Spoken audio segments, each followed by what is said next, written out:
In this video, I'm gonna show this guy specifically 4 things that most 4-0s don't see that pros do. Okay, so number 1 is on the serve. So Tyler, when you are about to serve and you look out there, what do you see and what are you thinking? I see my opponent and I'm looking for where's there more space to try to hit the serve. So are you thinking that every single time you walk up to serve? Sometimes I'm just hoping to serve it in. Which is probably how a lot of people see when they walk up to serve. Most people will just do like a make sure the ball goes in method. When a pro comes up to serve, I would look at where is the person over there standing. If they're standing way out, that'll be informative of where I take my next ball, right? So then I might hit the ball more up the middle and get him on the move. When you create movement on the side of your opponent, you create an extra variable that they have to deal with. If I serve it right to Zach, he's balanced, he gets to hit the ball as cleanly as he can, and then after he hits it, he gets to move in to the kitchen line very easily without much stress. In addition, if I create movement side to side, I'll change his entry angle. Now he runs there, and then he has to run to the kitchen, which is a more difficult move for him to hit. So I'm actually gonna create some type of attacking opportunity. Here's the second one, and one that actually took me a long time to figure out. Where are they going? So when you walk up to the baseline, you take your bounces, you go through your serving routine, don't just look out there into that vast array of information they're giving us and not see anything. Okay, so I just saw JT put his hand behind his back. I know they've been unwinding the stack. So essentially, I have a good feeling that Zach is gonna hit the ball and then run over to the other space. So I'm gonna look to take Zach out wide to make his distance to run over to where he wants to be a little bit farther, and then potentially make JT have to make a decision. Let's see what that looks like. Get him out wide.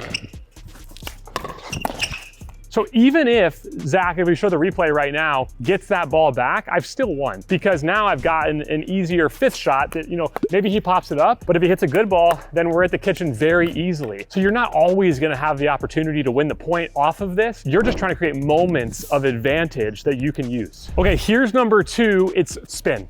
Have you ever had somebody just knife a ball to you with so much backspin? Well, have you ever had that happen? Yes. What did you feel like when you had that happen? Panic. Okay.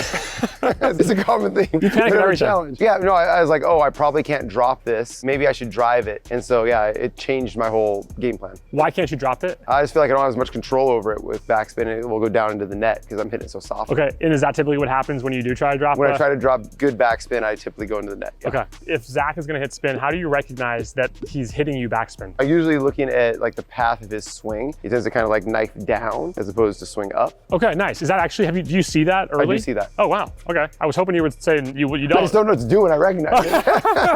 Okay, yeah, it's hard to know what to do. So some people I think don't even recognize it. They wait until the ball is like in its flight to start to think what type of spin are they receiving. You don't have to think about what type of spin are you receiving. Their swing path will inform what type of spin you're gonna get. So that's number 1. So swing path determines spin. So here's a couple other things to consider when you're receiving backspin. Quick interruption, this video is sponsored by Selkirk. I'm using the Invicta Power Air, the sick colorway. Go to selkirk.com, use my code, get a digital gift card toward a future purchase. Back to the video. Shot. I heard this phrase, I really like it from Ben Johns. He uses the term spin continuation. Spin continuation essentially means, as you'll see in this clip right here, if Zach gives us backspin, when the ball hits the ground, what do you think it does? It slows down the spin a little bit. Does it stay spinning the same direction? Yes. It does. I actually used to think it didn't until I saw footage of it. So the ball, when it hits the ground, the spin does slow down slightly, but it also remains spinning backwards. Spin continuation means that you're not gonna try to do anything with that spin other than continue the spin in the same direction in which you received it. So if Zach gives you backspin, what do you think you do? Topspin. Topspin. And the other thing about backspin, I think what you could do is you could hit a topspin drop, but that is a tricky shot. It requires a ton of control. So the thing that I like to do, if I see a heavy backspin ball from Zach, I like to just drive the ball, not to do anything special. This is the key. I'm not driving it for any type of winner. I'm driving it just because it's gonna be the simplest shot I can take, which will lead to often me hitting a 5th shot from closer in the court. And then I don't have as much to handle. Then I don't have as much to deal with. As opposed to that spin continuation, using the spin that I've been given and continuing it, which in physics terms is it creates less energy and force to continue spin than it does for you to reverse spin, which is that second term, spin reversal. If you give Zach a serve, he hits you backspin, and then you try to hit backspin, It is just more difficult from a physics standpoint to reverse the spin. Again, it's more variable. So you don't often want to, especially in drive situations, try to reverse spin because it can lead to errors. Think of swimming in a current. If you are swimming with the current, obviously it's easier to continue swimming with the current. But then if you all of a sudden decided that you wanted to switch and swim against the current, well, all of a sudden it just became a lot harder. It's a lot harder to hit against the current when you're receiving a certain type of spin from your opponent. It's almost like challenge ourselves. So Tyler, when you hit your serve and you're about to say hit a third shot drop, how do you decide where you are gonna hit a drop? And no answer for the camera, just like genuinely, how do you decide? Usually I just default to backhand. Okay, why? Because you told me to. I did tell you that a long time ago, but what do you think? Yeah. What is the reason? Yeah, generally there's just less offense coming from most players backhand at my level. They can't really do much with it. Okay, so what happens if that guy's an Ernie threat? There really aren't many Ernie threats at my level, but I'd say I just haven't even changed it because it might happen occasionally a couple times a game. I just haven't even thought about that. If you had to come up with another thought around drop strategy, do you have any other ideas of where to hit the ball? Yeah, I mean, the only other one might be like a little bit more middle drop to create a little miscommunication. Or lastly, if they just have someone that's weaker, I might drop to them, maybe in more of like if it's mixed or there's a big difference, I drop to the weaker player. Okay, so both really good thoughts on that. The only thing you didn't say that I would add, one of the easiest ways and things to remember is drop the ball at the person running in. You gotta think, why are we dropping to the person on the move? You gotta remember why we're dropping in the first place. We're dropping the ball into the kitchen or so they hit up so that we can get to a better court positioning, which is here at the kitchen. When you get your opponent to move horizontally or they're moving forward, movement creates challenge. And the more we can create challenge for the opponent, the more error that they're gonna have. Here's the second thing that pros see that I'd say most 4-0s never consider, and you actually said it a little while ago. What pros know is they get even more specific with their targets. So Zach just hit the return. Zach is up at the kitchen. So if you drop the ball over really wide, go ahead, and you have somebody that can Ernie the ball like Zach does, then that spot becomes more challenging to drop to. Similarly, if you drop it to the middle of the court, answer this for me. If you drop it to the middle, who's taking that ball? Zach. Okay, and is it Zach's forehand or backhand? Forehand. He's right. So if you want to have a safer route up to the kitchen, I don't want to drop to the forehand side as often. So you said drop it to the middle to what? Create confusion? A little confusion, yeah. Would there be another way you could create confusion without dropping it directly to the middle? Yeah, probably a little bit like more towards JT's side, just over the midline. Yes. Yeah, because Zach might want to go get it. Yes, exactly. So if you drop it right over here to JT's, boom.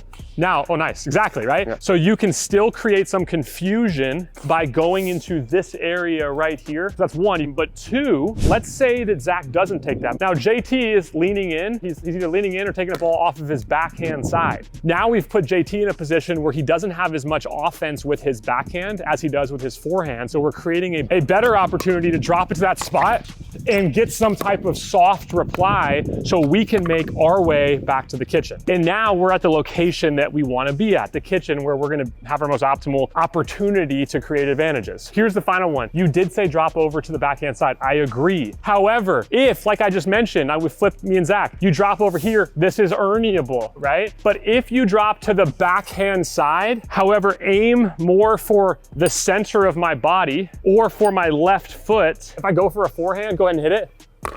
Right? That's a great spot. Now I'm either having to make a decision. Do I slide to hit my backhand, or this happens a lot, do I get jammed up on my forehand and that will reduce power? This ball right here, very hard to Ernie. This ball right here, easier to Ernie. Now, a lot of people can't Ernie. So yes, go right there. But as you get to better players, you can't keep hitting it wide and you can't just hit the ball middle. You have to get more specific with your targets. So a small change in what you see can lead to a big shift in what you do. When you get caught in a position where the ball gets popped up from about this location right here, we're in the midcourt or even slightly closer, what is typically going through your mind? I kind of just bail and turn and run away. What's the feeling you're experiencing? Panic. Yeah, exactly. I think we've all experienced that at some point. Part of what makes pickleball fun is being able to smash the ball, but occasionally we're the ones getting smashed at and we feel panic. Pros don't feel panic. What pros do and see and feel when the ball gets popped up is they see opportunity.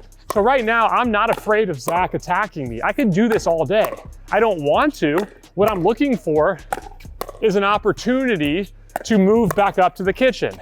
And when I do find that opportunity, which is typically a ball where they're taking it out of the air from below the net, that's an opportunity to move forward. If I see the ball bounces and they step back, That's an opportunity when I recognize that to move forward. I want to turn, Tyler, defense into offense. I don't want to think panic when I'm back here. Again, I want to think opportunity, but to do that, I have to see something different. A small change in what you see leads to a big shift in what you do. So we're going to feed them balls. I want you to actually tell me when we should go back up to the kitchen, okay? Yep. So you're only watching me reset. Yep.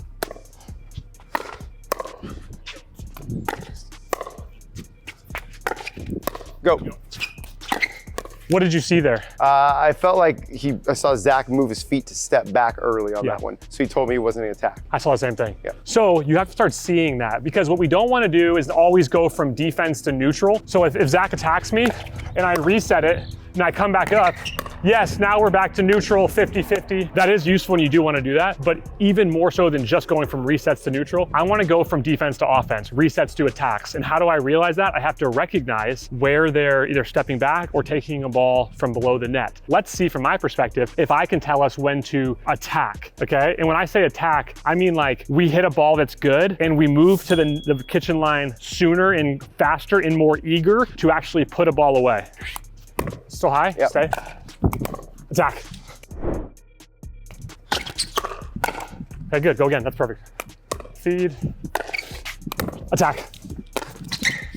Right, so as we watched the replay, we saw JT lean in, trying to keep us back, and instead the ball he got outstretched. He can't be offensive in that position. And of course, that one is kind of obvious, but not really at the same time, right? Like JT did get outstretched, but people are gonna try to do that all the time where they lean in, poke the ball, trying to keep you back, and that's your moment to strike. So you have to remember, like, the essence of the game is we're looking for advantages at any point. We're looking for them on the serve. We're looking for them on our drop strategy. We're looking for them even when we're on defense in order to flip the script and turn defense into offense. The opportunities are actually everywhere, even for my good dear friend Tyler. Can we change that even word also? You just have to start to see them, okay? So I taught my 4-0 friend how the pros see. Do you feel like he'd see better? Yes.